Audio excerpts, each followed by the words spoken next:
Alright, so we want to look at some examples. So our first example is example 4. Let a sub n equal n over n plus 1. It's we've looked at this one as, 1/2, 2/3, 3/4, 4/5, on and on it goes. Show that the limit exists and find out what the limit is. I think we already know because we've already looked at this example, but let's show how to use limits. Okay, so recall that we have this theorem that says that if the limit as n approaches infinity of some function is L, and that function, gives us the nth term when n is an integer, then the limit of the sequence is also L. Okay. So for this one, we're going to let f of n equal n over n plus 1. So we have a function, and when I put an input n, then we're going to get the nth term of the sequence right here. And this is for n greater than or equal to 1. So we have that function defined. Well, the limit as n approaches infinity of f of n equals the limit as n approaches infinity of n over n plus 1. And we find this limit, recall we just multiply everything by 1 over n.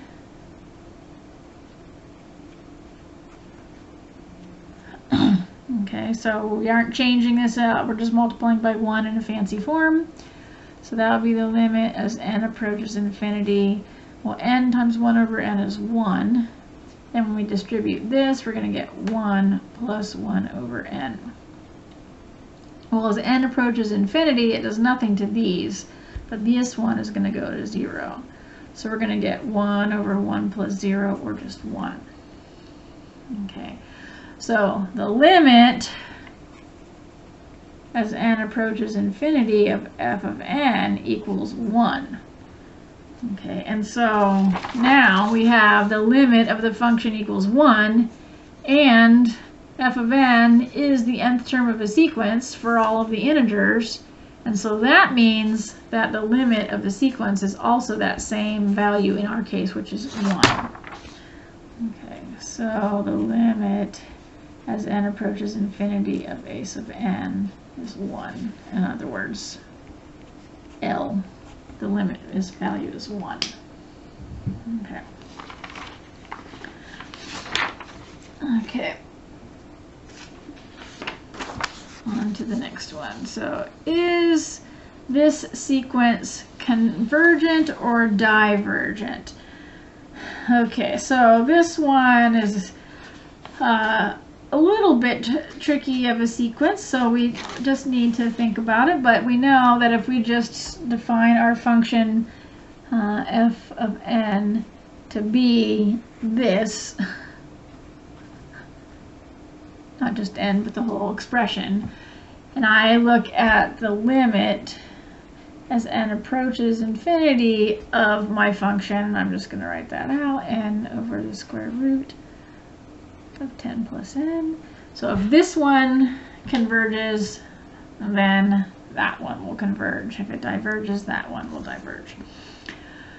Okay, and so this one's a little bit tricky because we don't have exactly the same exponents, but we can do what we did in the last one. We can multiply by 1 over n here and 1 over n here. Okay. Now that makes the numerator 1. It's the denominator that's tricky. So when we take this 1 over n that's outside the square root and move it inside the square root, it becomes 1 over n squared. And so that 1 over n squared will have to be distributed to what's under the square root. So this will be 10 over n squared, and this will just be 1 over n. And this is the limit as n approaches infinity. Okay, so of course, as n changes, it does nothing to the number 1. Okay, but this one will approach 0, and this one will also approach 0. And 0 plus 0 is 0, the square root of 0 is 0, so this is approaching 1 over 0, which is undefined. Okay, so the limit as n approaches infinity of a sub n is infinity, undefined or infinity. You can call it that, positive infinity, because this is a positive number. Okay, so this is divergent, and in particular you would say it diverges to infinity.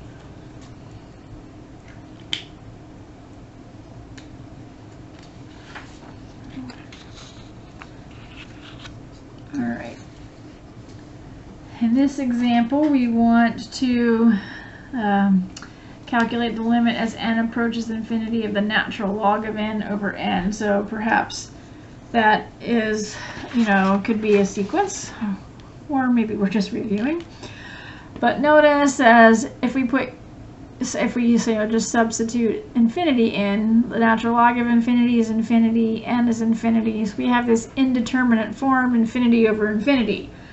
Well, how am I going to find, and it doesn't really help me really to multiply by 1 over n, because if I multiply by 1 over n over 1 over n, I'm just going to get natural log of n over 1. I'm just going to get back to where I started with, so that is not going to help me. But I can use L'Hopital's rule. Okay, so we know that if we have that indeterminate form, we can do the limit as n approaches infinity of the derivative of the numerator, which is 1 over n, over the derivative of the denominator, which is 1. And so this will be the same thing as the limit as n approaches infinity of 1 over n. This is going to 0, so we have 0 over 1, or just 0. Okay, so that means that the limit as n approaches infinity of the natural log of n over n equals 0. Okay, so don't forget L'Hopital and all those things that you've learned in previous chapters. Okay.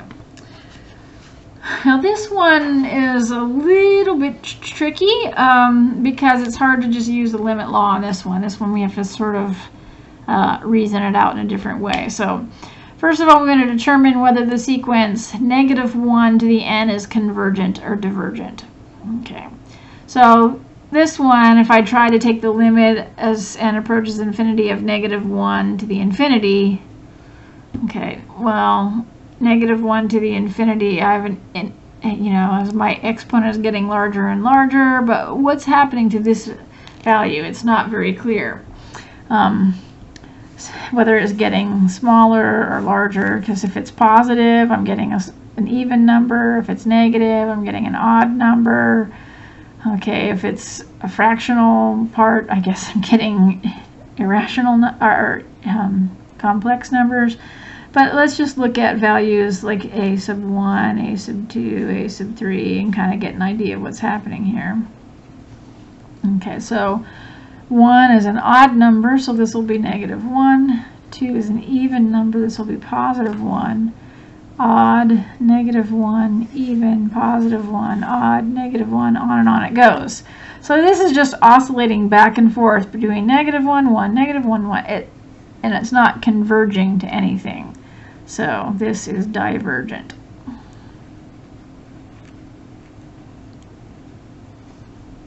Okay. And so the limit just doesn't exist. So the limit as n approaches infinity of a sub n does not exist. Okay. So when we come down here, on this one, we have -1 to the n, which we've seen here, and then divided by n. Now it seems like maybe since this one doesn't exist and we see it as part of this one, maybe this one doesn't exist either. But that's not the case.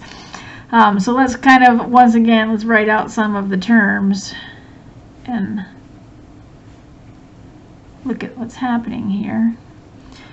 Okay, so all the odd ones are going to be negative, so I'm going to get a -1 in the numerator, and this one's going to be -1 over 1. and then this one will be positive 1 over 2, and a negative 1 over 3, and then positive 1 over 4, and then negative 1 over 5. Okay. And let's go ahead and think about this as a function and graph this. Okay. So let's say that's 1. So that's 1.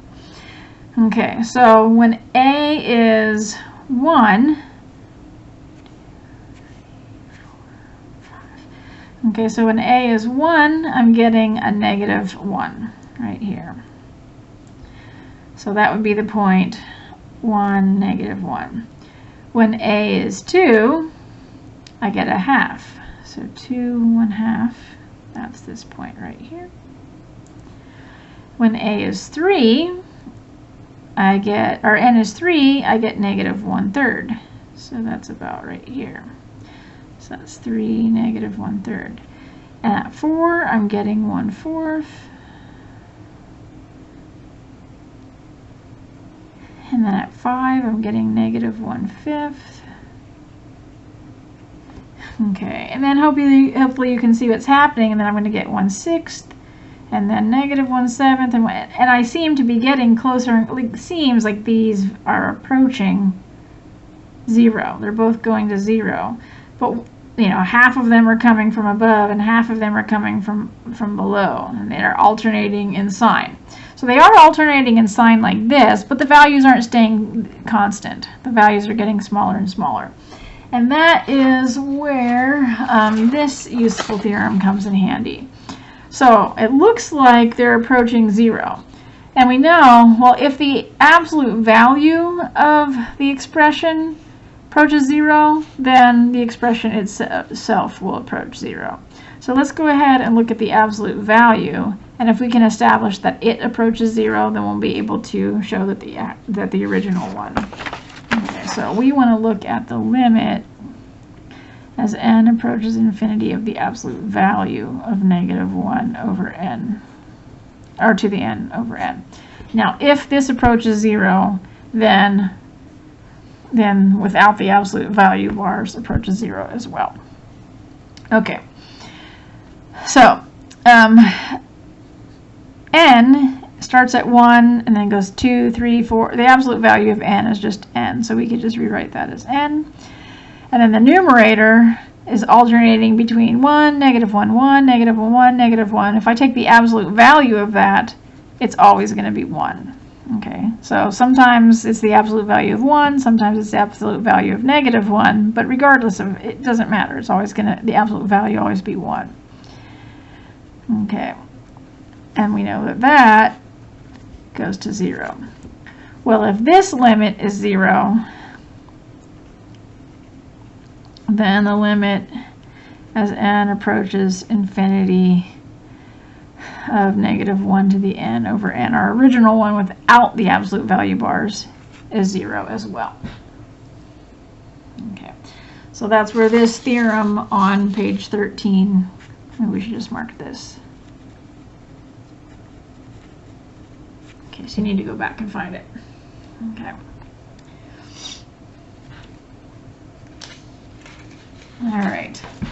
The next theorem that we have says that if we have a sequence that converges to a value L, so the limit as n approaches infinity is L, and then we have some continuous function, okay, and it's continuous at L, then I can apply that function here, and I can apply that function here, and then the limit as n approaches infinity of f evaluated at the nth term will be exactly the value of the function evaluated at L. So it's just saying that if we apply that continuous function to the terms of a convergent series, that the result is also convergent. It will give us a specific value. Okay. And so this can come in handy when we are trying to find the limit as n approaches infinity, and then we have some function, okay, rather than just a, you know, sine oscillates up and down, like up and down, up and down. But we can look at, well, what if, let our function f be, sine. So if we were to take the f away and just look at a sub n, okay, so take the sine away and just look at a sub n,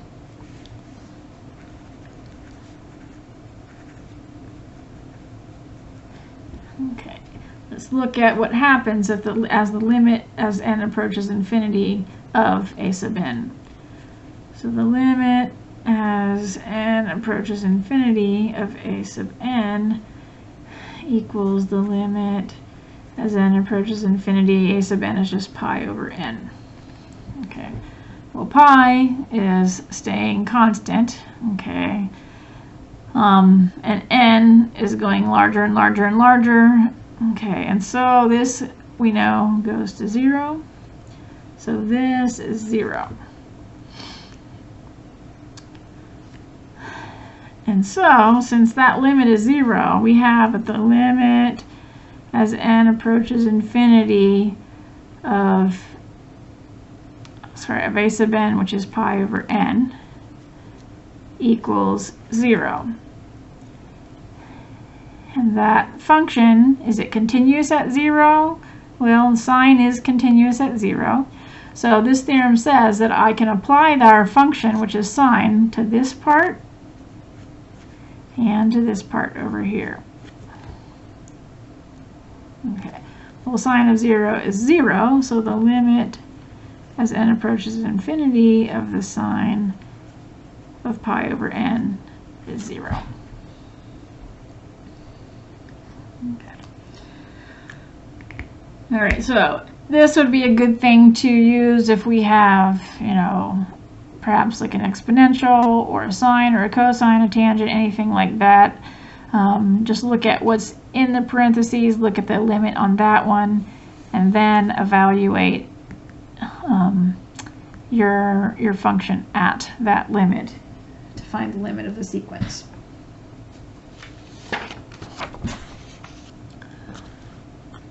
Okay. Example 10, we want to determine whether the sequence defined by n factorial over n to the n is convergent. Okay, so for this one, let's just write out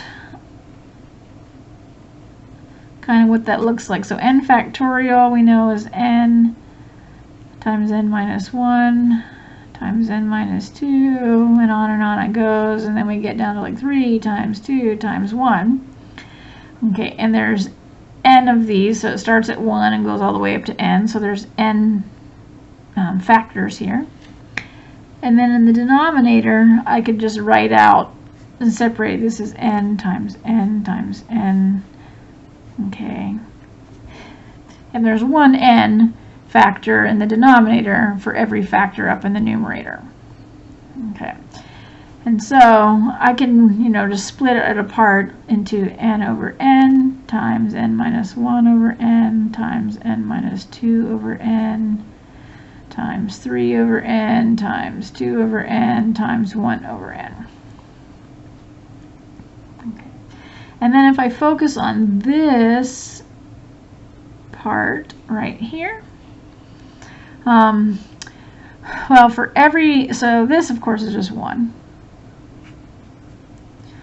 And then every single one of these, the numerator is smaller than the denominator. The denominator is larger than the numerator.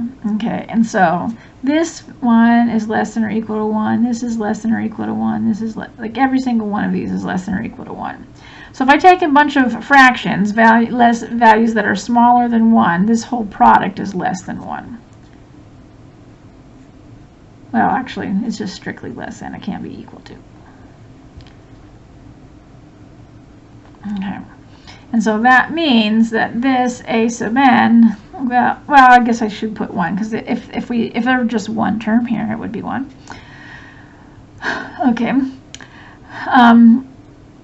And so that means this whole thing, a sub n, has to be less than or equal to 1 over n. Okay, because I have something less than or equal to 1 times 1 over n. Okay, so it's less than or equal to 1 over n. And we also know that since n starts at 1 and is getting larger and larger and larger, well, 1 factorial, 2 factorial, 3 factorial, it's always positive. 1 to the first, 2 squared, 3 cubed, 4 to the fourth is also always positive. This number is always going to be a positive number. So it's always greater than 0. And so this seems to be a perfect candidate for using the squeeze theorem. Okay, if I can find it, let me get back. I think I did not pull it out. Oh, yeah, here it is. And so recall that the squeeze theorem says that if I have a sequence that's between two other sequences, so here the sequence would just be 0, 0, 0, 0, like that. That's like definitely a convergent sequence. It never changes. Okay, and in this sequence, 1 over 1, 1 half, 1 third, 1 fourth, 1 fifth, 1 sixth. Okay, so a sub n is always in between those two. Okay, and so if the limit of the lower bound and the upper bound of a sub n and c sub n are both the same thing, then the limit of my sequence in the middle will be the same. Okay, so if I look at this one, the limit as n approaches infinity of 0 is obviously just 0. And here on this one, the limit as n approaches infinity of 1 over n. Okay, 1, the numerator is not changing, and the denominator is getting bigger and bigger and bigger and bigger. We know that this also goes to 0. And if the limit of both of these are 0, then the limit as n approaches infinity of a sub n also is 0 by the squeeze theorem.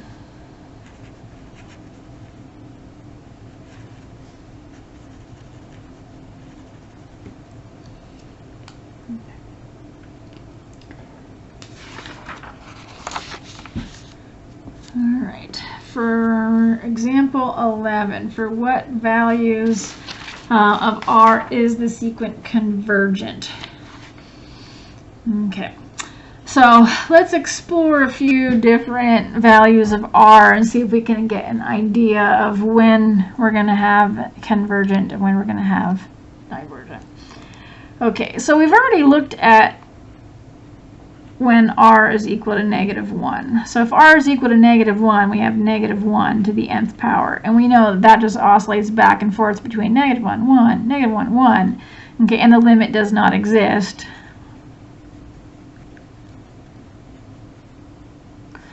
So it's divergent, or it diverges. Okay, so that's for -1. What about if it's +1? So if R equals +1, then we would just get the sequence of 1 to the n. We would just get the sequence 1, 1, 1, 1, 1, 1. And the limit of that one is equal to 1. It has a limit. It's always 1, so it's convergent, or it converges. Okay. Another easy one to look at is when R equals 0,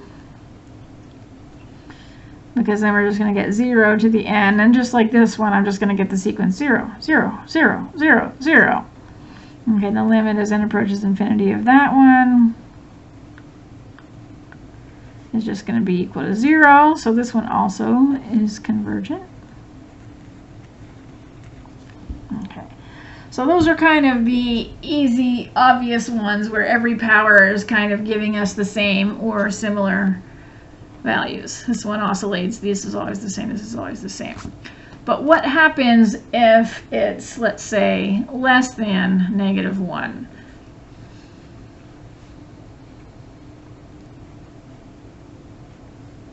Okay, so less than this one. All right, well, we just had previously an example. Let me go back and see if I can find it. Oh, it might still be on my pile here.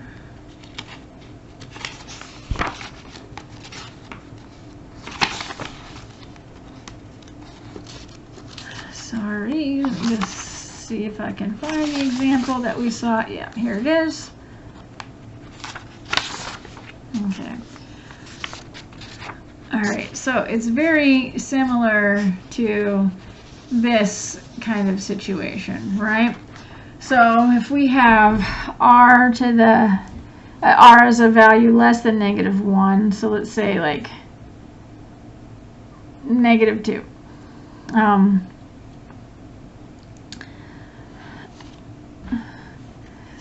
It could be -1, -2, -3. I'm just going to use let's just look at an example. Okay. And so if we think about the sequence of -2 to the nth power, okay, well that's just the same as, you know, that's going to be, like, I'll just write out a few of those. So -2 to the first is going to be -2, and -2 squared is going to be +4, and then we'll get -8, and then +16, and then -32, and then +64, and on and on and on it goes. Okay, so if we're thinking about looking at a graph, okay, so we're going to get, when it's 1, we have a -2, and then a +4, and then a -8, and then a +16, and then negative. So these values are going down this way. Okay, so rather than getting closer and closer together, they're getting further and further apart. This side's going to positive infinity, this one's going to negative infinity. So the limit doesn't exist,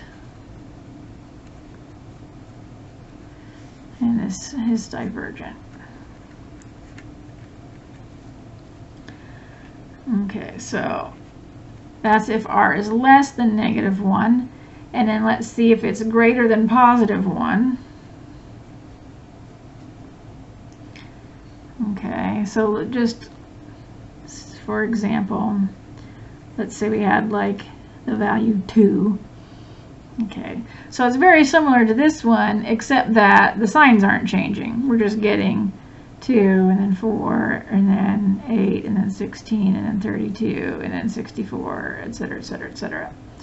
Okay, and notice this could be any value of k. It would just be the trends are happy. It doesn't matter too. It's just trying to give us an idea. Okay, and so in this case, we would be getting values like 2, and then 4, and then 8, and then 16, you know, and it would be going up this direction. Here, the limit is infinity. Okay, so it still diverges though. Okay. And so if I think about the number line, I've looked at what happens at 0. I've looked at what happens at -1. I've looked at what happens at +1. I've covered everything down here below -1. I've covered everything here up above +1. And then this stuff in here is the part now that we have to kind of think about more carefully. So if r is between 0 and 1, so now I'm considering this interval in here. Okay, well, what happens in there? So let's again just do an example. Like, let's say I had a value like 1/2, and it doesn't matter if it's 1/2, 1/3, 1/4, it always behaves the same way. So if I had 1/2 to the nth power, okay, or think of that as 1 over 2 to the n, the limit as n approaches infinity of this one, well, the numerator is staying larger and larger and or staying 1, but the denominator is getting larger and larger and larger. This thing is going to 0. This limit exists, so this converges. And then, so I've covered this part of the number line, so all I have left to think about is this, and I'll have covered all real numbers. So if r is greater than -1 but less than 0, so we're in this range down here. So for example, let's say it was like -1/2. Okay. Okay. All right, and that's actually kind of similar to this one. So once I'm going to have -1, okay, to the nth power over 2 to the nth power. Okay, and so it's very similar to this, only instead of n to the n, or just an n here, I have 2 to the n, but it's similar to that. Let's just write out, so imagine I'm going to alternate between negative, positive, but I'm going to have, you know, values like 1/2, and then 1/4, and 1/8, and 1/16, and 1/32, and 1/64. They'll be alternating, but they are getting closer and closer and closer and closer to 0. So the limit of this as n approaches infinity is indeed 0, so this one also converges. Okay. And so if we put all of this together and summarize it, this is, so let's just write a summary here, and this will be important for, okay, so this r to the n, we're asking for what values is it convergent. So it's convergent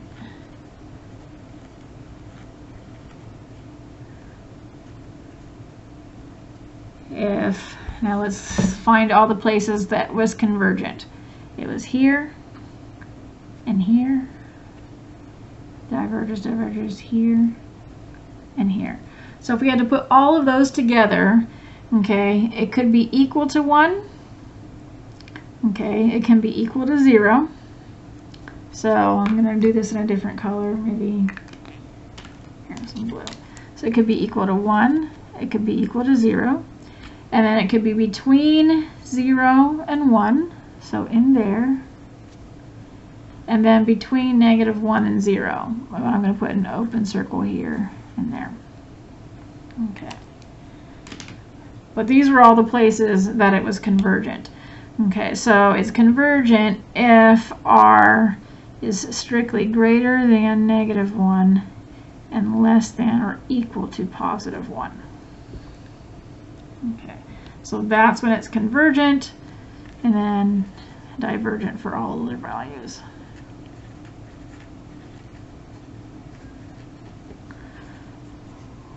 So divergent for all other values of r.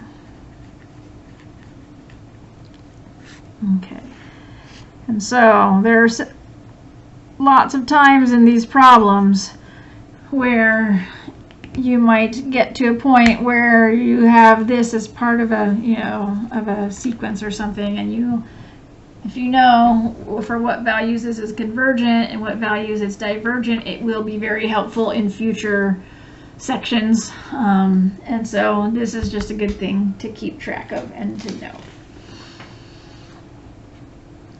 Okay, we'll finish up the last few examples in a final video.